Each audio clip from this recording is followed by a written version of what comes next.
नमस्कार. आज आपण एका अशा क्रांतीबद्दल बोलणार आहोत जी तलवारीनं नाही तर शब्दांनी घडली. ही गोष्ट आहे मराठी कवितेच्या एका नव्या जन्माची, एका अशा युगाची जिथे जुन्या परंपरांच्या बेड्या तोडून एक नवा, एक बंडखोर आवाज जन्माला आला. तो आवाज कसा घुमला हेच तर आपल्याला आज बघायचंय. पण हा प्रश्न पडतोच की एखाद्या भाषेच्या कवितेत क्रांती म्हणजे नेमकं काय? ती घडते तरी कशी? काय बदलतं? आणि महत्वाचं म्हणजे कोण बदलतं? चला, ह्याच प्रश्नांची उत्तरं शोधूया. तर मग आपला आजचा प्रवास कसा असणार आहे? आपण कवितेच्या त्या उंबरठ्यापासून सुरुवात करू, मग नव्या वाटेच्या प्रणित्यांना भेटू, केशवसुतांच्या बंडखोरीचा अनुभव घेऊ आणि तिथून पुढे नव्या पिढीपर्यंत पोहोचू. चला तर मग सुरुवात करूया. चला तर त्या काळात जाऊया जेव्हा मराठी कविता एका मोठ्या बदलाच्या वळणावर उभी होती. हा काळ होता स्थित्यंतराचा, जिथे जुनं आणि नवं यांच्यात एक संघर्ष सुरू झाला होता. म्हणजे बघा, 1818 नंतर इंग्रजी राजवट आणि सामाजिक बदलांमुळे मराठी कवितेचं चित्रच पालटत होतं. एका बाजूला होती आपली जुनी पंडिती आणि शाहिरी कविता, विद्वत्तापूर्ण पण खूप कठोर नियमांमध्ये अडकलेली. आणि मग दुसरीकडे एक नवी लाट येत होती, आधुनिक भावकवितेची. ही कविता वैयक्तिक होती, भावनिक होती आणि सगळ्यात महत्त्वाचं म्हणजे ती आपल्या रोजच्या साध्या सोप्या भाषेत बोलत होती.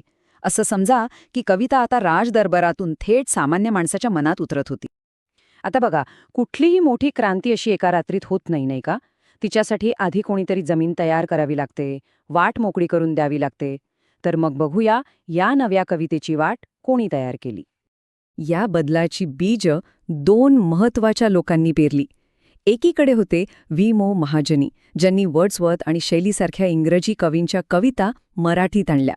त्यांच्या कुसुमांजलीमुळे सौंदर्य आणि व्यक्तिगत भावनांसारखे विषय मराठी कवितेत रुजायला लागले. तर दुसरीकडे होते मो. कुंटे.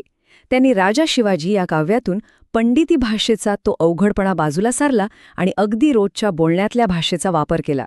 खरं तर या दोघांनी नव्या कवितेसाठी एक भक्कम पायाच रचला.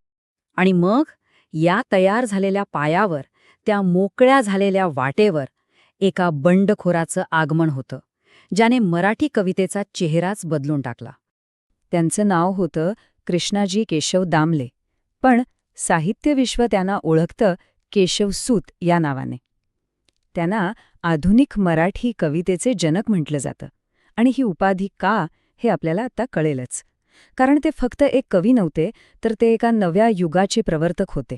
केशवसुतांचा हा बंडखोरपणा त्यांच्या तुतारी या कवितेतून अक्षरशः गर्जना करतो. ते म्हणतात, जुने जाऊ द्या मरणाला गुणी, जाळुनी किंवा पुरुनी टाका, नवी चेतना नवा विकास घुमवा ही तुतारी. काय आहेत हे शब्द? यातून त्यांची जुन्या परंपरा मोडून नव्या विचारांना जन्म देण्याची तळमळ स्पष्ट दिसते. केशवसुतांची क्रांती ही फक्त एका गोष्टीपुरती नव्हती. त्यांनी काय काय केलं?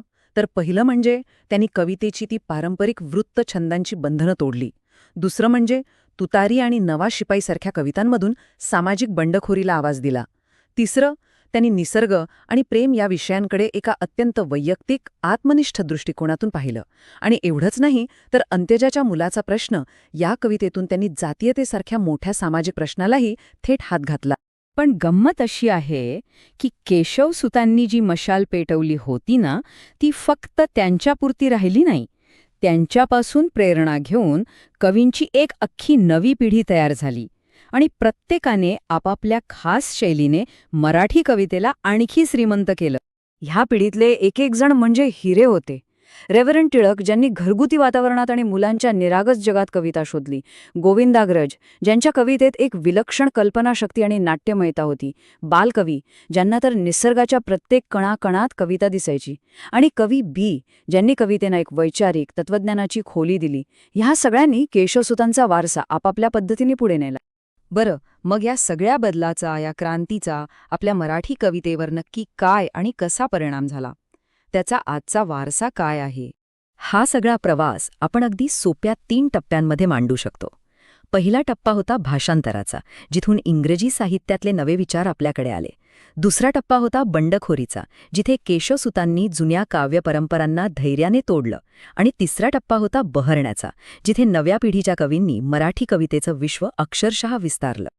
थोडक्यात सांगायचा तर हीच होते ती साहित्यिक क्रांती, भाषांतराच्या एका लहानशा ठिणगीतून सुरू झालेला हा प्रवास एका नव्या विचारांच्या खजिन्यापर्यंत पोहोचला.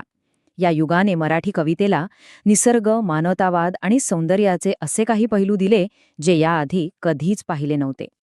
आणि जाता जाता एक विचार करायला लावणारा प्रश्न.